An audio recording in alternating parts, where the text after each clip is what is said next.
Welcome to the Power in Motion podcast, the show for women who want to develop a kinder relationship with their body so you can feel healthy, happy, and confident without restricting food, doing torturous exercise, or constantly worrying about the number on the scale.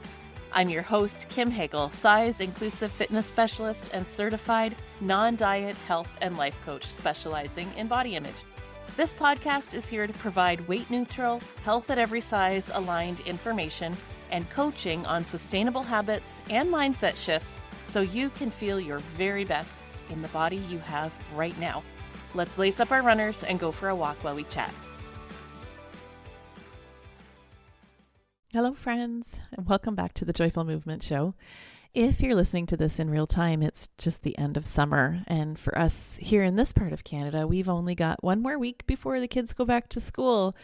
And I don't think I'm the only mom who's crossing her fingers for a normal school year. Honestly, I'm just looking forward to getting back to somewhat normal in general.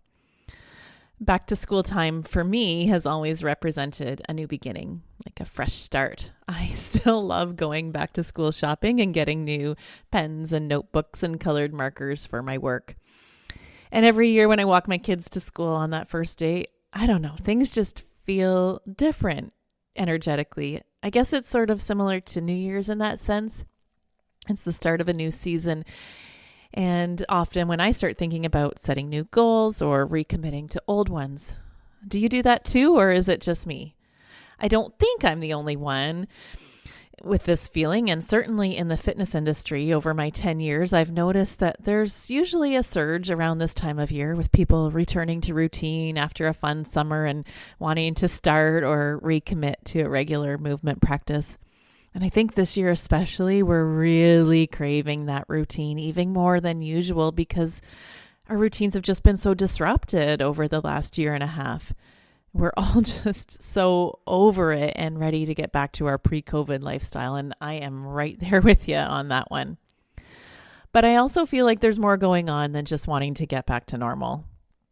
You know, as we've been coming out of lockdown over the course of the summer and we're starting to see people we haven't seen in a little while, what I'm hearing very frequently in my social circles is not just about the desire to get our regular life back, but also to shed the dreaded COVID-15 that many have gained during our quarantine. So I thought this would be a good thing to chat about today since it seems to be affecting so many of us and how we feel as we go back out into the world. So let's chat about this.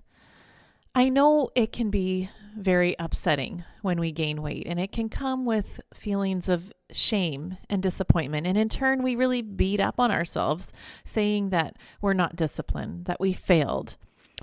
And thoughts about losing that weight can become all-consuming and quickly turn into an obsession. And the diet and fitness industry definitely knows that this is what we're feeling and this is what's going on globally, because I'm seeing a lot of ads targeting this exact thing, that COVID-15 is a real marketing tactic that's being used right now. But I'm here to help shift your perspective a little so that maybe you can become a little more comfortable and at peace with your body, no matter the size of it, without all the added pressures and stress of a strict diet or exercise plan. Because do we really need more stress right now? Hey, I get it. You'd love to discover joyful movement, but you just don't feel motivated. I've been there too, riding the start-stop cycle with exercise more times than I can count. Here's the thing. It's not your fault. It's not your lack of discipline or willpower that's getting in the way. Motivation doesn't just happen. It has to be cultivated. It's a feeling, and feelings are created by our thoughts. So if you want to feel the positive feeling of motivation, you've got to think positive thoughts that create a desire to move. Sound tricky? It's really not. I explain exactly how to do this in my free guide, The Motivation Secret. You can go grab it off my website right now at radiantvitality.ca/motivation secret. The link is in the show notes too. I'll send it right to your inbox, and inside you'll discover the secret to cultivating that desire to move and get off that start-stop cycle for good. So it's true. Lots of us have gained weight throughout this pandemic thing, myself included. But you know, as I do, I like to dig beneath the surface and take a deeper look at what's going on in my mind rather than just getting into action to, quote, fix it. There's a lot of reasons why you could have gained weight. I don't think it's just simple math that you ate more calories than you burned, although that could be part of it, but still it's a little more complex than that. Like, let's be real, it is no secret. We have been dealing with a lot of change over the last 18 months. I'll use my own life as an example. I mean, in that time, I had to figure out how to take my brand new business that I had just launched completely online, create new programs, learn all about online marketing. I opened and closed my in-person studio 3 different times. I had kids in and out of school, learning at home while I was working from home. And add on to that, the social isolation of not being able to see anyone. And I mean, the stress, though manageable, was just kind of always there. Plus, we didn't have access to the things that we usually do, our gyms, our fitness classes, and our communities. So I know for me, I was not moving as often as I usually would, even in my job as a trainer and fitness instructor. And certainly there was some comfort eating and more than a few COVID cocktails. And you know what? All of that is okay. Our lives changed in a big way this last year and a half, and we all changed with it. We had no choice. And possibly our bodies changed too. But none of that means anything about me or about you. You're not bad or a failure because you gained weight. You're not lazy or undisciplined if you didn't move as much or if you ate a bit more. You're a human being having a human experience, and you did what you did to get through probably the most collectively stressful event you've ever faced in your life. It's okay that priorities shifted and you didn't prioritize your usual habits or self-care. You were in survival mode. I always say that there's so much more to health than just our physical body. We also have a mental, emotional, and spiritual body, and it's unrealistic to think that we can balance all 4 all the time. They kind of have their seasons where one gets priority based on our circumstance. So I know for me, the last year, I was focused on my mental and spiritual health a lot more than the physical. But guess what? My body and your body was there with us through the whole thing. It's been just working its magic on the inside, doing all the things it does to keep you alive and functioning. Your heart's been beating, your lungs have been breathing, your liver and kidneys have been processing and metabolizing what you put in your body, your muscles and bones have been carrying you around, and your immune system has been fending off invaders. Whether you like the look of your body or not, let's just take a moment and appreciate all of the amazing things it does for us. So listen, I get the desire to get back to normal routine and having some structure back in your life. But I really want to encourage you to be gentle with your body when it's been working so hard to support you through all this. Whipping it back into shape after everything you've been through seems pretty cruel and mean when your body has been such an amazing support to you. So there's a couple points I really want to drive home here today. The first and most important is that you have complete autonomy and agency over your body and how you eat and move. Only you know what's best for you and your body, and you get to choose how you and your body get on in the world. If it feels right to diet and start a strict exercise program, you can absolutely do that. If the need to lose weight feels very true and strong for you, you have full authority to decide how you want to proceed with that. You all know that I'm anti-diet, but I am not anti-dieter. I know there are plenty of factors behind people's decisions, and I'm definitely not in a position to judge anyone as right or wrong for their choices. I'm just here to offer you some alternative thoughts and points of view to consider. Some food for thought, so that whatever you choose, it's a conscious choice. So the first point of view I want to explore with you is that you don't have to lose weight. I just want to put that possibility out there for your consideration. Like, it is not your duty to look a certain way or to be a certain size. We definitely live in a society that values thinness and equates it with health and moral virtue. That's exactly what diet culture is. And this fear that I'm hearing from so many women of going back out into the world after gaining weight, and the worry that people will think less of you because of it, that's fat phobia. And you know what? Unfortunately, it's true. Some people will think less of you or talk badly about you because of your weight gain. I can say for a fact that this has happened to me, both to my face and behind my back. Things like I've let myself go, and I know there's even people who won't work with me as a personal trainer because of my body size. And that's definitely going to be a future podcast episode, so stay tuned for that one. But I want you to think long and hard about how those opinions of others are affecting you and what they're causing you to believe about yourself. Worrying how people will judge your weight gain is definitely going to activate your I'm not good enough voice. And this is something that we talked about back in episode 36 with Vanessa Preston, if you missed it. So go back and listen to that one. But here's the thing about the not good enough voice. If you think you're not good enough and try to change something about yourself to feel better or to seek the approval of others, you end up on a never-ending shame spiral because you'll never feel good enough. When approval from others is conditional upon you looking or behaving a certain way, it never feels authentic. I mean, you know deep down inside, or you fear that if they discover the real you, then they'll cut you out.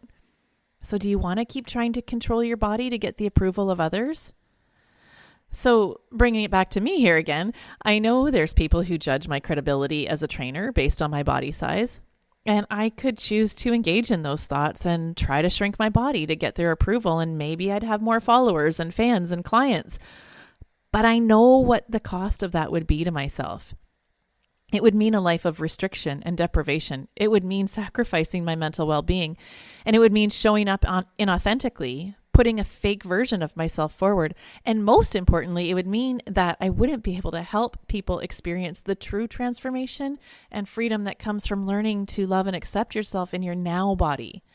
I mean, I've lived this life, and I can tell you I never felt good enough, no matter how small I got.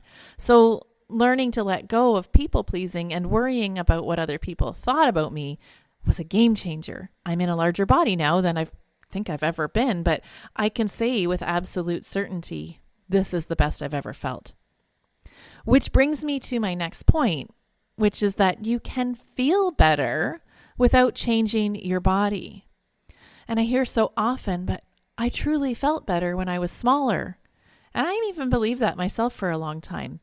People will often say they had more energy, they slept better, their mood was better, and they felt stronger and had more endurance when they were in a smaller body. And you're probably right that you did. I did too. But when we dig into this, there's a lot more to it than just the fact that you were smaller. Let's think back to pre-COVID. What were your self-care habits? Were you maybe moving a little more, eating more nutritious food, having a few less cocktails, sleeping better at night, and experiencing less stress? I know I was. Those are all the things that are going to contribute to feeling good. And we can choose to focus on those behaviors no matter our size and without any expectation that our size will change. I mean, it might change, but if you're focused on the behaviors and the feelings rather than the outcome, then you're a lot more likely to really take in and absorb those good feelings and not feel all the pressure that comes from believing you need to lose weight to justify the feelings. So back to my personal example, prior to COVID, I was out running regularly. I was getting more sleep and my stress was pretty manageable. Like I said, my priorities really shifted as we entered into the era of lockdown and quarantine, and I had to just mentally focus on so many other things, business-wise and family-wise. So my self-care habits kind of took a back seat. So yeah, my body changed.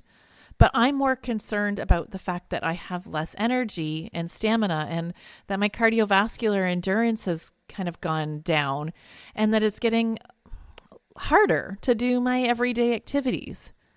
So what I'm going to do for myself and what I encourage you to consider is think about what self-care I can add into my life to bring me back to feeling my best.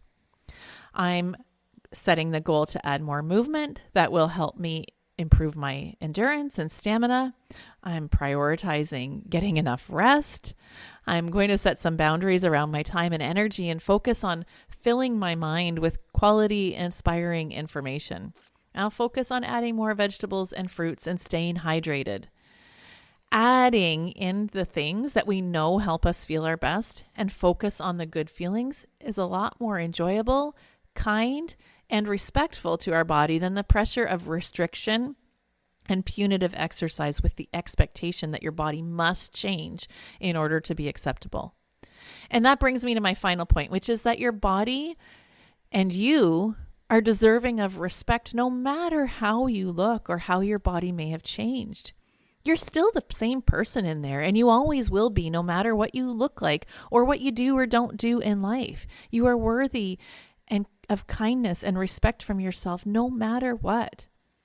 It's only natural to be hard on ourselves when we gain weight, when we live in the world that we do, that places such immense value on thinness and beauty. But trust me, a little self-compassion goes a long way. Just think for a minute, if your best friend called you and she was really sad and upset with herself that she'd gained weight over the pandemic, and she was beating herself up, calling herself lazy and a failure, and she was so ashamed of herself, and she was going to sign up for a strict diet or fitness plan, what would you say to her in that moment? I'm pretty sure you wouldn't agree with her that she was lazy and a failure. You'd offer her an empathetic ear and remind her what an amazing person she is and that how she's feeling has nothing to do with her body. You deserve the same. You're a human being and you have infinite worth and value that does not have to be earned by maintaining a certain look or body size. And your body is a part of you. Your body supports and carries you and does so much for you, and she deserves to be treated with kindness and respect. My colleague, Vanessa Preston, who I mentioned earlier, refers to your body as your earth suit. And I think that's just amazing. So our body is this vehicle we travel around in and allows us to experience life. We call that body neutrality. But if you can't let go of the desire to lose weight, and that's understandable, can you at least commit to treating yourself with respect regardless? I have a few tips for you. Here's 4 ways that you can show yourself respect, even if you still want your body to change. So number 1, avoid negative self-talk. And that's both aloud and in your head. Like, honestly, please just don't. Whether you like the look of your body or not, commit to saying only kind things to and about yourself. And that also means not engaging in others' diet talk or body comparison conversations. You can empathize and point out what you love about your friends without going down the whole body shame rabbit hole. Number 2, wear comfortable clothing. Forcing yourself to squeeze into too small clothes or keeping your closet filled with clothing that you want to fit back into is just a constant reminder that your body has changed and is sure to activate a bunch of negative self-talk and restrictive action. Remember that it's the job of the clothing to fit your body. It's not your job to fit the clothing. So I definitely recommend going out and getting a few pieces of clothing that you feel great in. Feeling comfortable in your clothes will immediately make you feel better about your body. And then you can donate or sell the things that don't fit. Now, if you have some things that don't fit that you just can't bear to get rid of, I suggest keeping things that are no more than one size different than where you are right now. Bodies do fluctuate in size, and let's face it, clothes aren't cheap. So yeah, I definitely don't have the means either to toss my whole wardrobe and get a new one. But if you're going to hang on to some things, pack them away so that they're not hanging in your closet taunting you. And then if your body does change, you can pull out what you need when you need it. Number 3, stay off the scale. There is really nothing good that comes from going on there. If you're focused on feeling better, the scale can't measure that. What we do when we step on the scale is place a condition on our good feelings. We're looking to see a lower number on the scale to validate feeling good. But if the number's higher, well, just think about where that's going to get you. Down a shame spiral, which will likely end in either tears, binging, or starting a restrictive plan. So that brings me to number 4, which is think about what you can add in and don't restrict. Respect your body by adding in nourishment, self-care, joyful movement, and mindfulness. Think about what you can give your body as opposed to cutting things out. Now, when it comes to movement, add in movement that feels nourishing and supportive to your body while staying mindful not to cross that line into all or nothing, punitive, transactional exercise. Okay, so let's wrap this up. The main thing I want to drive home here today is please be gentle with yourself. Remember that we're just coming out of this stressful time, and I'm not even sure if it's over yet. It's great to have goals and to prioritize self-care and feeling better, and I'm right there with you doing the same. Just remember to treat yourself with kindness and respect. I really encourage you to take the pressure of losing weight off your plate because I just don't think that's a stress that any of us need right now. And never forget that your worth is innate and your value doesn't come from your appearance, your body size, or even from what you do or don't do. And my dear friend, if you are struggling to see your worth, if you just can't see how you can possibly accept your body and yourself as you are today, if you fear weight gain or feel stuck with no idea how to even begin exploring joyful movement, then I want you to know that I'm here for you. It does not have to be this way. You don't have to struggle. I have found freedom with food, unconditional self-acceptance, and motivation to move, and I've helped dozens of other women do the same. You don't have to stay stuck in fear and shame. You don't have to keep depriving the world of all the things you have to offer because you feel like you're not good enough. I can help you bust through those limiting beliefs so you can have the freedom and life that you desire. If that sounds like something you need, then please go visit my website, radiantvitality.ca, to learn about my programs and how I can support you. I want to thank you so much for hanging out with me today. I appreciate you, my friend, and I value you so much. So we'll see you back here next Monday for more non-diet motivation. And in the meantime, be well, and here's to your radiant vitality. Thanks for tuning into the Power in Motion podcast today. If you love what you're learning here, then I invite you to take the next step of embodying these concepts into your own life so that you can live your healthiest, happiest life and never again feel held back by your body. Coaching is the fastest, most efficient pathway to taking what you know in your head to actually applying it and seeing results. Whether you're looking to make changes around movement, food, body image, or all three, I'm here to help you nurture a kind, respectful, and trusting relationship with your body so you can feel your very best. Click the link in the show notes to book a free consultation, and together we'll uncover what's getting in the way of you having the results you want. You'll leave this call knowing exactly what you need to work on, and together we'll explore whether one of my coaching offers is a good fit for you. I can't wait to meet you.